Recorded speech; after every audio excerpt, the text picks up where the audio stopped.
এদের বলার অনেক আগে বিশ্বনবী জনাবে মুহাম্মদ রাসূলুল্লাহ সাল্লাল্লাহু আলাইহি ওয়াসাল্লাম তিনি বলে দিয়েছেন, আল্লাহর কথা তিনি বলেছেন, লাশ-শামসু ইয়ানবাগী লাহা আন তুদরিকাল কামারা ওয়ালাল লাইলু সাবিকুন নাহার ওয়া কুল্লুন ফি ফালাকিন ইয়াসবাহুন। প্রবল জ্ঞানী হইবে যাহারা, আপন মনেতে বুঝিবে তাহারা, রাত্রি পারে না আগে যাইবার দিনের স্থান করি অধিকার, চন্দ্র বাঁধে না সূর্যের গায়েতে, সূর্য পারে না চন্দ্রকে ধরিতে, যার যে স্থান বহাল রাখিয়া ভ্রমণ করিছে খোদাকে ডরিয়া। আল্লাহ রাব্বুল আলামিনকে ভয় করে সব ঘুরছে, চাঁদও ঘোরে, সূর্য ঘোরে, মঙ্গল ঘোরে, ইউরেনাস ঘোরে, বৃহস্পতি ঘোরে, পৃথিবীও ঘোরে, সব ঘুরছে তো ঘুরছেই, বন বন করে ঘুরছে, একটা নির্দিষ্ট কক্ষপথে, আপন আপন কক্ষপথে ঘুরছে, যার ফলে অ্যাক্সিডেন্ট হয় না। সুবহানাল্লাহ, জোরে বলেন সুবহানাল্লাহ। নির্ধারিত কক্ষে ঘুরছে, নির্ধারিত কক্ষে ঘুরছে। এর কক্ষগুলি আল্লাহ পাক ঠিক করে দিয়েছেন, সেই কক্ষে ঘুরতেছে, একে অপরের পথ অতিক্রম করতেছে না। আবার ওই মহাশূন্যের ভেতরে রয়েছে black hole. Black hole, black hole কি? ব্ল্যাক হোল হচ্ছে একটা বিরাট অন্ধকার গহ্বর, একটা মৃত্যুকূপ। এত বড় বিরাট ব্ল্যাক হোল মহাশূন্যে আছে, বিজ্ঞানীরা হয়রান হয়ে গেছে। তার এত বড় শক্তি, সে শুধু তারা খায় না, কোন তারকা ঘুরতে ঘুরতে যদি তার কাছে এসে যায় তারাকে খেয়ে ফেলে। কোন আলো যদি কাছে আসে, আলো শুষে নিতে নিতে আলো যার থেকে এসেছে সেটাকেও শেষ করে ফেলে। এ ধরনের একটা দারুণ আকর্ষণী শক্তি তার মধ্যে আল্লাহ সৃষ্টি করেছেন। একটা ব্ল্যাক হোল আছে মহাশূন্যের ভিতরে, সূর্য, চন্দ্র, গ্রহ, নক্ষত্র, যে সূর্য পৃথিবীর চাইতে 13 লক্ষ গুণ বড়, এমন 2 কোটি সূর্য খাইয়া হজম করতে পারে এত বড় ব্ল্যাক হোল আল্লাহ তৈরি করে রেখেছেন মহাশূন্যের উপরে। রয়েছে মিল্কি ওয়ে, রয়েছে গ্যালাক্সি, অন্তত 10,000 কোটি, 10 সহস্র কোটি তারকা দিয়ে সমৃদ্ধ গ্যালাক্সি মিল্কি ওয়ে, যেটা অন্ধকার রাত্রে, তারকা সজ্জিত রাতে উত্তর দক্ষিণ দিকে টানা একটা পথের মতো দেখা যায়। এটা হচ্ছে গ্যালাক্সি, এইটাকে বলা হয় মিল্কি ওয়ে। এটা হচ্ছে ছায়াপথ, অসংখ্য তারকার মধ্যে রয়েছে। কত বড় বড় তারকা, অনেক দূরে, তাই আমরা দেখি বিন্দু বিন্দু। আসলে কি বিন্দু না, কত বড় জানেন? বিজ্ঞানীরা বলেছেন দৈত্যের মতো বিরাট বিরাট তারকা আছে, যে সূর্য পৃথিবীর চাইতে 13 লক্ষ গুণ বড়। এরকমের সূর্যে অন্তত 3 কোটি সূর্য খাইয়া হজম করতে পারে, এরকম অসংখ্য তারকা মিল্কি ওয়ের ভিতরে আল্লাহ সৃষ্টি করেছেন। সুবহানাল্লাহ বিহামদিহি, সুবহানাল্লাহ। আর মানুষ লাফায়, 4 আঙ্গুল মানুষ খালি লাভ দেয়, মোষ কতগুলো রাখিয়া, কোন আনন্দে লাফা! কি শক্তি তোমার! মহাশূন্যের তুলনায় এই পৃথিবীর অবস্থান কি জানেন? এই জন্য যত বেশি পড়াশোনা করবেন মাথা নত হয়ে যাবে। কমিউনিস্ট হয় ছাগলেরা, বুদ্ধিমান কোনদিন কমিউনিস্ট হয় না। কারা কমিউনিস্ট হয়? ছাগলগুলি, যাদের আকল নাই, যাদের জ্ঞান নাই, বুদ্ধি নাই, ওরাই কমিউনিস্ট হয়। কোন চিন্তাবিদ, কোন বিজ্ঞানী কমিউনিস্ট হয় না। মাথা নত হয়ে যায়, আল্লাহর এই সৃষ্টি দেখে পাগল হয়ে যায়।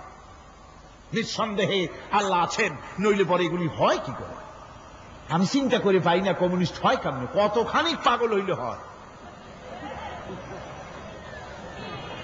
ছোট্ট একটা রুমাল দেখলে মনে করি কোন তাঁতি এটারে বানাইছে, একটা এই কি জানি কয় মাইক দেখলে মনে করি কেউ এটাকে বানাইছে, টেবিল দেখলে মনে করি কেউ বানাইছে, ফ্রিজ দেখলে মনে করি বানাইছে কেউ, একটা সুই দেখলে মনে করি কেউ এটাকে বানাইছে। আর এই বিশাল পৃথিবী, ওই বিশাল আকাশ, কমিউনিস্টরা কয় এমনি এমনি হয়েছে। আমার বন্ধুগণ, মাথা নত হয়ে আসবে চিন্তা করলে কি বিশাল সৃষ্টি আল্লাহ পাকের। এই ছায়াপথ, এই গ্যালাক্সি, এর তুলনায় পৃথিবীর অবস্থান কোথায়? পৃথিবীর অবস্থানটা হচ্ছে, আমার হাতে এটি একটি কলম, এই কলমটা কাগজের উপরে আমি যদি এই নিপটা রাখি, কাগজের ভিতরে নিপে যতটুকুন জায়গা টাচ করবে মহাশূন্য গ্যালাক্সি মিল্কি ওয়ে, আল্লাহর ওই মহাশূন্যের তুলনায় পৃথিবীর অবস্থান একটা কলমের নিপে যতটুকু জায়গা নেয় এর থেকে বেশি নয়। এই যদি হয় পৃথিবী, তাহলে সেই পৃথিবীর মানুষ আপনি কতটুকু? সলিমুদ্দি বসিরুদ্দি খালি লাফায়।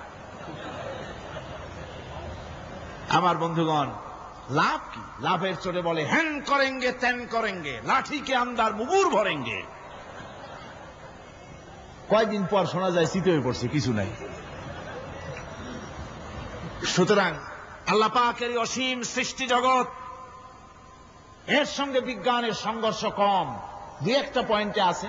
বাকি সবগুলিতে বিজ্ঞানের আবিষ্কার যত বাড়তেছে, আল্লাহরে চেনা, সৃষ্টি জগৎকে জানা মানুষের জন্য তত সহজ হচ্ছে। আর রহমান আল্লামাল কোরআন, কোরআন শিখিয়েছেন আমাদেরকে রহমান, এমন নিয়ামত দিয়েছেন যার মধ্যে সব আছে। মানুষ সৃষ্টির ব্যাপারে, মানব সৃষ্টির ব্যাপারে নির্ভুল তথ্য যদি পেতে হয়, তাহলে কার কাছে যাব? জোরে কন। আল্লাহর কাছে যেতে হবে। আর আল্লাহর কাছে না যাইয়া মানব সৃষ্টির রহস্য যদি জানতে যাই ডারউইনের কাছে, তাহলে আপনার মামু হবে সুন্দরবনের বান্দরেরা। ঠিক কিনা? বান্দরেরা হবে মামু, শিম্পাঞ্জি ওরাং ওটাং হবে আপনার নানা আর দাদা। তার কারণ ডারউইন সাহেব বলেছেন, মানুষ এর পূর্বপুরুষ হলো বাঁদর, শিম্পাঞ্জি, ওরাং ওটাং। এটা হলো তার থিওরি অফ ইভলিউশন। এই বিবর্তনবাদের থিওরি পেশ করতে গিয়ে তিনি বলেছেন, মানুষ হলো বান্দরের জাত। আরে বেটা, তুই বান্দরের জাত। নিজের লেজ কাটিয়া সকলের লেজ কাটা আরম্ভ করতে যাচ্ছে। কি পাগলের পাগল, মানুষ হয়েছে বান্দরের জাত। আশ্চর্য কথা। কেমনি কইলে? তো বলল যে শিম্পাঞ্জি দেখছে, তো সে শিম্পাঞ্জি দেখে তার মনে হয়েছে যে মানুষ ওইরকমই তো দেখা যায়, তো মানুষ বুঝি বান্দর থেকেই আসছে। আমি বলি, পৃথিবীতে এমন পাগল আমি কোনোদিন দেখিও নাই, শুনিও নাই যে কোন পাগল পাবদা মাছ দেখে বলেছে যে এটা হচ্ছে বোয়াল মাছের পূর্বপুরুষ। টাকি মাছ দেখে কোন ছাগলেও বলেছে আজ পর্যন্ত যেটা হলো শোল মাছের পূর্বপুরুষ। পুঁটি খাইতে খাইতে আস্তে আস্তে বিরাট শোলে পরিণত হয়ে গেছে, কোন পাগলেও বলেনি। আচ্ছা, মেনে নিলাম ডারউইন সাহেবের থিওরি, মেনে নিলাম এক সেকেন্ডের জন্য যে বান্দর থেকেই মানুষ হয়েছে। এখনো তো বানর প্রজাতি আছে না শেষ হয়ে গেছে? আছে কিনা? তাহলে সুন্দরবনে যান, যে দেখুন কোন বাঁদর কি এ পর্যন্ত দেখা গেছে যে কোমর পর্যন্ত মানুষের মতো হয়ে গেছে? আর একটু দুধ আর পনির আর একটু এই শুটকি মাছ লোট্টা ফিস খাওয়াইলে আর কদিনের মধ্যে এই বান্দরটা মানুষ হয়ে যাবে? হয়েছে এরকম? বাঁদরের 12 আনা মানুষ হয়ে গেছে, 14 আনা মানুষ হয়ে গেছে, আর অল্প একটু বাকি। এরকম দেখা গেছে কোথাও? দেখা যায়নি। এগুলি পাগলামি কথা, পাগলামি কথা। মানুষ বানর থেকে আসেনি, মানুষ ওরাং ওটাং থেকে আসেনি, মানুষ শিম্পাঞ্জি থেকে আসেনি। মানুষ এসছে কোত্থেকে? এটা জানতে হলে, এ নির্মূল তথ্য জানার জন্য আসতে হবে কোরআনের কাছে। কার কাছে? আল্লাহ রাব্বুল আলামিন তার হাবিবের মুখ থেকে মানব সৃষ্টি রহস্য তিনি উদ্ঘাটন করে দিয়েছেন। তিনি বলেছেন, দুনিয়াবাসীকে শুনিয়েছেন, ফালইয়ানজুরিল ইনসানু মিম্মা খুলিকা মিম্মা ইন দাফিকিন ইয়াখরুজু মিন বাইনিস সুলবি ওয়াত তারাইব। আল্লাহ পাক বলেন, মানুষ কি তার সৃষ্টি রহস্য দেখে না? কেমনে তাকে আমি সৃষ্টি করেছি? মায়ের বক্ষ পিঞ্জর থেকে, বাপের পৃষ্ঠ থেকে সবেগে নির্গত এক ফোঁটা নাপাক পানি দিয়ে আমি আল্লাহ মানুষকে সৃষ্টি করেছি। বান্দর থেকে নয়, ওরাংওটাং থেকে নয়, শিম্পাঞ্জি থেকে নয়। মানুষের অরিজিন মানুষ। আদম থেকে তোমরা জন্মগ্রহণ করেছো, আদম এসেছে মাটি থেকে, তোমরা এসেছো আদম থেকে। সুবহানাল্লাহ ওয়া বিহামদিহি। এটাই হলো মানব সৃষ্টি রহস্যের কথা আল্লাহ পাক বলে দিয়েছেন। অন্যত্র আল্লাহ বলেন, ইন্না খালাকনাকুম মিন তুরাবিন সুম্মা মিন নুতফাতিন সুম্মা মিন আলাকাতিন সুম্মা মিন মুদগা। নিষ্প্রাণ মাটি থেকে তোমার উৎপত্তি হয়েছে, আর এই নিষ্প্রাণ মাটি দিয়ে তোমাকে তৈরি করা হয়েছে। এগুলি মাতৃগর্ভের ভিতরে গিয়া নাপাক পানি ফোঁটা জমাট রক্ত হয়েছে, গোশত হয়েছে, তারপরে মানুষের আকৃতি দিয়েছি, আর এরপরে বাচ্চার আকারে মায়ের পেট থেকে আমি আল্লাহ মানুষ করে তোমাকে বের করেছি। সুতরাং মানব সৃষ্টি রহস্যের কথা বিজ্ঞানের সাথে যেন সাংঘর্ষিক হবে কোরআনের সাথে, আমরা সেটা মানতে পারি না। আমাদেরকে মানতে হবে মূল জ্ঞানের কিতাবটা। মূল জ্ঞানের কিতাব কোনটা? জোরে কোন তো কোনটা? কোরআন। এখানে সব কথা আল্লামাল কোরআন। কোরআন শিখিয়ে মানুষকে আল্লাহ পাক সবচাইতে বড় দয়া করেছেন, এর থেকে বড় দয়ার হয় না। কোরআন শিখিয়েছেন আমাদের, যার মধ্যে সমস্ত তথ্যের কথা আল্লাহ পাক বলেছেন। The universe and doctor Einstein বইয়ের ভিতরে লেখা হয়েছে যে একদিন এমন হবে যখন ধীরে ধীরে সূর্য তার আলো হারিয়ে ফেলবে, চন্দ্র নিষ্প্রভ হয়ে যাবে, আর পৃথিবী আস্তে আস্তে তার গতি হারিয়ে ফেলবে। একথা আজকের বিজ্ঞানীরা অথবা আজ থেকে কয়েক বছর আগের বিজ্ঞানীরা একথা বলছেন। কিন্তু রাসূল করিম সাল্লাল্লাহু আলাইহি ওয়াসাল্লামের মুখ থেকে আজ থেকে 1400 বছর আগে, যিনি বিজ্ঞানাগারে মোটেও পড়াশোনা করেন নাই, লিখতে জানেন না, পড়তে জানেন না, সই করতে জানেন না, বিজ্ঞান আজ যে কথা বলছে সেই কথা 1400 বছর, 1500 বছর আগে রাসূল করিমের মুখ থেকে আল্লাহ পাক বলছেন। কোরআনে কারীম বলছে ইয়াসআলু আইয়ানা ইয়াউমুল কিয়ামা ফাইযা বারিকাল বাসারু ওয়া খাসাফাল কামারু ওয়া জুমিআশ শামসু ওয়াল কামার। হে রাসূল, রাসূলের কাছে জিজ্ঞাসা করে কিয়ামত কবে হবে? আল্লাহ পাক বলেন, বলে দিন যেদিন চন্দ্র তার আলো হারিয়ে ফেলবে, যেদিন সূর্য তার আলো হারিয়ে ফেলবে, আর চন্দ্র আর সূর্য সব একাকার হয়ে যাবে। যারা বলছে চাঁদে আলো থাকবে না, সূর্য আগের থেকে তার উত্তাপ এবং আলো স্তমিত হতেছে এবং হতে হতে এমন এক পর্যায়ে আসবে যখন সূর্য আলো হারিয়ে ফেলবে। বিজ্ঞানীরা গত 4-5 বছর আগে এ বক্তব্য রেখেছেন, কিন্তু 1400 বছর আগে বিজ্ঞানের লালনাগারে লেখাপড়া না করে হুজুরের মুখ থেকে আল্লাহ কথা বলে দিয়েছেন। তাহলে বিজ্ঞানের আসল কিতাব কোনটা? জোরে বলেন কোনটা? আল্লাহ পাক আরো বলেন ইজা শামসু কুবিরাত ওয়া ইযান নুজুমু কাদারাত ওয়া ইযাল জিবালু সুজ্জিরাত। তারকাগুলি, সূর্যের আলো থাকবে না, নক্ষত্রগুলো স্থানচ্যুত হয়ে যাবে, কক্ষচ্যুত হয়ে যাবে, পাহাড়গুলিকে পরিচালিত করে দেওয়া হবে, কিছুই থাকবে না, সব শেষ হয়ে যাবে।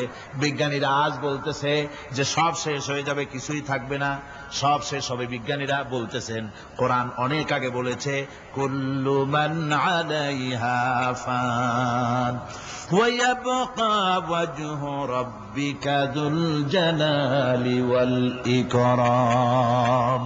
সব শেষ হয়ে যাবে, বিশ্বে যা কিছু আছে সব লয় হবে, ক্ষয় হবে, ধ্বংস হবে, কিচ্ছু থাকবে না, থাকবেন শুধু আল্লাহ সুবহানাহু ওয়া তাআলা। সুবহানাল্লাহি ওয়া বিহামদি। কোরআনে কারীম একথা বহু আগে আমাদেরকে জানিয়ে দিয়েছে। সুতরাং আসল জ্ঞানের কিতাবটাই হচ্ছে কোরআনে কারীম। এই কোরআনের কাছে আমরা যত যেতে পারবো, যত কোরআন বুঝতে পারবো, ততই আমাদের জন্য আমরা সমৃদ্ধ হতে পারবো, আমাদের উপর আল্লাহর রহমত আসবে, আমরা সমাজ চালাতে পারবো, আমরা দেশ চালাতে পারবো, আমরা দুনিয়ায় শান্তি পাবো, আমরা আখিরাতেও মুক্তি লাভ করতে পারবো। কোরআনে কারীম সমস্ত বিজ্ঞানের উৎস, দর্শনের উৎস। এইটা না জানলে কিছুই জানা হয় না, এইটা জানা হলে সব জানা হয়। পণ্ডিত আপনার ডক্টর শহীদুল্লাহ, আল্লাহ জান্নাত নসিব করুন, সবাই বলুন আমিন। তিনি বলতেন, বড় বড় সেমিনারে গিয়ে বলতেন তিনি, যে আপনারা যারা বক্তব্য রাখতে এসেছেন, জনগণকে বলছি না, যারা বক্তব্য রাখতে এসেছেন, এমএ পাস করেছেন, ডিগ্রি করেছেন, পিএইচডি করেছেন, এভারসিএস করেছেন, বহু কিছু ডিগ্রি আপনারা লাভ করেছেন, নামের আগে 6 হাত লম্বা ডিগ্রি আপনারা লাগাইছেন, আপনারা পণ্ডিত ঠিকই, কিন্তু এই কোরআন শরীফের জ্ঞান যদি আপনাদের না থাকে, আপনারা পণ্ডিত, তবে আপনারা মূর্খ পণ্ডিত। কি পণ্ডিত? কি পণ্ডিত? মূর্খ পণ্ডিত। ওরা বলে যে মৌলবীরা জানে কি, মৌলবীরা জানে কি? আরে ভাই, মৌলবীদের কাছে তো আসল জ্ঞান আছে। সুবহানাল্লাহি ওয়া বিহামদি। এখানে সবটা আছে। আপনারা এখানে আসেন, এটা বিশ্বাস করলে আপনি সবটা পেয়ে যাবেন।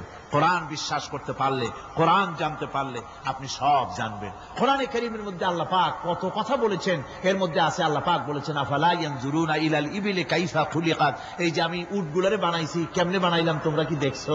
উট কেমনে বানিয়েছি? মুফাসসিরিনে কেরাম এর উপরে অনেক আলোচনা করেছেন। তারা বলেছেন যে উট মরুভূমির জাহাজ, তারপরে উটের পিঠে একটা চুট আছে, কোন কোন উটের পিঠে 2টা চুট আছে, মাঝখানে বসে একটারে হেলান দিয়ে আর একটা ধরে বসা যায়। আমি দেখছি 2টা চুটওয়ালা উট, আফ্রিকান উট আমি দেখেছি, যে চুট সুবহানাল্লাহ দেখলে অবাক হয়ে যেতে হয় যে আল্লাহর কি কুদরত। উটের পৃষ্ঠে দুইটা চুট, মাঝখানে আপনি বসবেন, পিছনের একটা সোফা সেটের মতো, পিছনে হেলান দিলেন, আর সামনে যখন সে মরাল সম চড়াই উত্তরাই পথ দিয়ে নামা ওঠা করবে, তখন আপনি যেন পড়ে না যান সেজন্য সামনেরটা বুকের সাথে জড়ায় ধরবেন। এরপরে কি সৃষ্টি আল্লাহর, সুবহানাল্লাহ বিহামদিহি। জিরাফগুলি দেখুন, জিরাফগুলি তার মাথা কত বড় উঁচা। লন্ডন জুতে জিরাফ দেখলাম, সে জিরাফের দেহ থেকে তার মাথাটা 22 ফিট উঁচা। মানে সে যদি নিচে দাঁড়ায়, 3 তলা বিল্ডিং এর ছাদের উপরে নাস্তা দিলে তো নিচে দাঁড়ায় খাইতে পারে, এই অবস্থা। সেই জিরাফে পানি খাবে কেমনে? মাথা হলো অত উঁচায়, পিছনের ঠ্যাং দুটা খাটো, সামনের ঠ্যাং দুটো উঁচা, এখন পানি খাবে কেমনে? ওই মাথা নামাইতে গেলে ঠ্যাং তো অনেক উঁচা।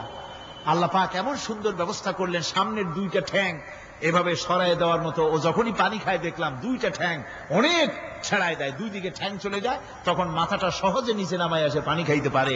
এই সুযোগগুলি আল্লাহ সুবহানাহু ওয়া তাআলা তিনি করে দিয়েছেন। ওমা কুন্না আনিল খালকি গাফিলিন, আমি আমার সৃষ্টি জগৎ সম্পর্কে অমনোযোগী নহি। সুবহানাল্লাহ বিহামদিহি। ভল্লুকগুলি কি বিরাট বিরাট এক একটা ভল্লুক। শ্বেত ভল্লুক দেখেছি, কৃষ্ণ ভল্লুক দেখেছি, হাঁটতেছে মনে হয় যেন পায়ের তলায় হাফসুল করা, ঠিক জুতা পায়ের তলাটা যেমন দেখা যায় ওই রকমের তলাটা, গায়ে একেবারে পশম। ওই বরফের দেশে থাকতো, সে শীত কষ্ট না পায় সেই জন্য আল্লাহ একটা কম্বল ওর গায়ে জড়ায় দিয়েছে, অটোমেটিক কম্বল। সুবহানাল্লাহ বিহামদিহি। তো উট, আল্লাহ বলছেন উট কেমনে বানাইছি দেখছো? আফালা ইয়ানজুরুনা ইলাল ইবিলি কাইফা খুলিকাত, উট বানালাম কেমনে দেখেছিস? মানুষ অবাক হলো, আল্লাহ এত কথা থুইয়া উটের কথা বলছেন। কারণ নানান রকম মানুষ বলল। শেষ পর্যন্ত প্রাণীতত্ত্ববিদরা তারা আবিষ্কার করলেন মূল কারণ কি। মূল কারণ কি? অনেক কারণ আছে আল্লাহ পাকে কথা বলার। উট তো মরুভূমির জাহাজ, তারপরে উট মানুষের অনেক উপকারে আসে, একথা বলা হয়েছে। প্রাণীতত্ত্ববিদরা খুঁজে খুঁজে তারা দেখতে পেয়েছে যে উটকে জবাহ করে দেখা গেছে উট সমস্ত প্রাণী বাতাস থেকে অক্সিজেন যতটা গ্রহণ করে ততটা ছেড়ে যায়, যতটা গ্রহণ করে ততটা ছেড়ে যায়। একমাত্র প্রাণী উট যে যতটা অক্সিজেন গ্রহণ করে বাতাস থেকে সবটা ছাড়ে না, 2/3 ছেড়ে দেয়। 1/3 তার লাংসের পাশে রাখার জন্য আল্লাহ পাক একটা চেম্বার তৈরি করেছেন। ওই চেম্বারের ভিতরে 1/3 অক্সিজেন থেকে যায়। কারণ পানিও রেখে, তার পানি রাখার জন্য রিজার্ভ ট্যাঙ্কি আছে, একটা ভেতরে একটা রিজার্ভ ট্যাঙ্কি আছে, অক্সিজেন রাখার একটা চেম্বার আছে। এগুলি কেন? এই জন্য যে মরুভূমির ভিতরে সাইমুম শিল্পী গোষ্ঠী না, কিন্তু ঝোড়ো হাওয়া, মরুভূমির ভিতরে ঝোড়ো হাওয়া, এই ঝোড়ো হাওয়া যখন আরম্ভ হয়ে যায় তখন মানুষ বাঁচতে পারে না, মানুষ টের পাইয়া সব বাড়িতে চলে যায়। মরুভূমিতে চড়ে বেড়ায় উট, সে যাবে কোথায়? ওর তো যাওয়ার জায়গা নাই। 7 দিন 8 দিন 1 সপ্তাহ 2 সপ্তাহ পর্যন্ত এই মরুভূমিতে ঝড় চলতে থাকে, বালুর ঝড়, কিচ্ছু দেখা যায় না। ওখানে দেখছিলেন বালুর পাহাড়, কালকে আজকে দেখবেন বালুর পাহাড় এখানে চলে আসছে। এইভাবে পাহাড় তৈরি হয়ে যায়, বালি উড়ায় নিয়ে যায় বাতাসে। এই বাতাসের ভিতরে বালু উঠতে থাকে সমানে, মানুষ প্রাণী কিছুই সেখানে শ্বাস করতে পারে না, বাঁচতে পারে না। উটের মতো প্রাণী যে মরুভূমিতে থাকে ও বাঁচবে কি করে?